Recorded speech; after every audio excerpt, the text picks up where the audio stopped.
Hey, how you guys doing? So, I haven't put up stuff in a while. It's definitely been a minute. I don't exactly have a reason except maybe being busy, but to me that's not even a real reason, but I feel like I almost owe you guys an apology. But the good thing is I'm definitely going to try and get things up just for your amusement, for your entertainment, something along those lines or somewhere in between those two things, I guess. So I cover a lot of Slavic things on this. Well, I cover a lot of Slavic things when I'm covering certain topics. So of course, this is going to be one of them.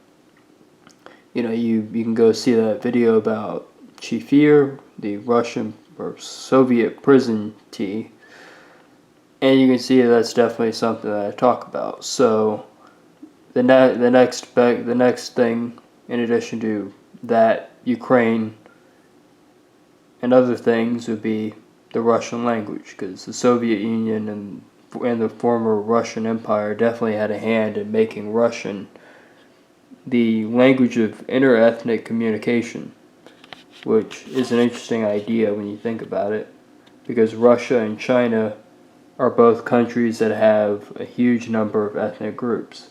So they both kind of need something like that. And, Mandarin is that for China, and Russian is that for the Soviet Union. Or, what is left of it. Technically it's called the Russian Federation, but some people would say that doesn't even exist. Whatever. Russia's a big country. Has a lot of ethnic groups, and Russian is the language that everyone has to speak in order to understand each other.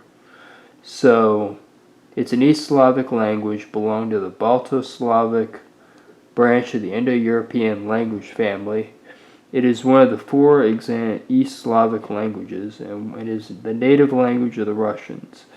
It is the de facto and de jure official language of the former Soviet Union. Russian has remained an official language of the Russian Federation, Belarus, Kazakhstan, Kyrgyzstan, Tajikistan, and is still commonly used as a lingua franca in Ukraine, Moldova, the Caucasus, Central Asia, and to a later extent the Baltic states, and Israel. Quite interesting that it's used in Israel.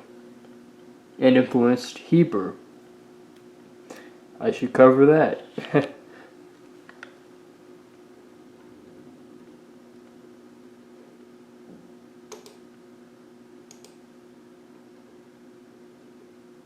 So one thing I plan to do is do a full-length breakdown of the alphabet, the grammar, and other aspects of the language. I want to do full coverage of this just so people can get an idea of, what they need to focus on, and each person can prioritize what they want to. So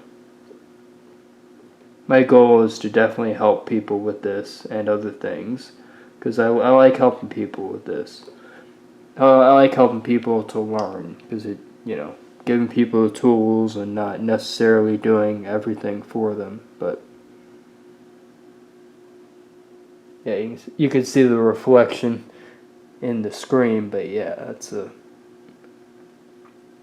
that's it right there. This is the Cyrillic alphabet.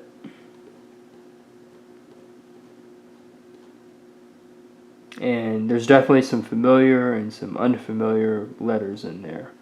It's also interesting because there's cursive forms as well as italic forms of the letters. So you could definitely go all out and learn some really interesting stuff. But I just want to give people, a little bit of a heads up. Language learning is not easy. It's not an easy thing to do, and if you don't have a lot of time, then you're probably going to have a hard time, because having time to devote to this is kind of essential. So I guess I say that to say this. Do as much as you can, but don't beat yourself up, and just want to say good luck to everybody who's trying to learn this. More videos to come for sure, because this whole topic is its own thing, and I want to help, like I said, I want to help out as many people as I can. And also demonstrate that I know what I'm talking about. So, anyway, we're going to have some fun with this.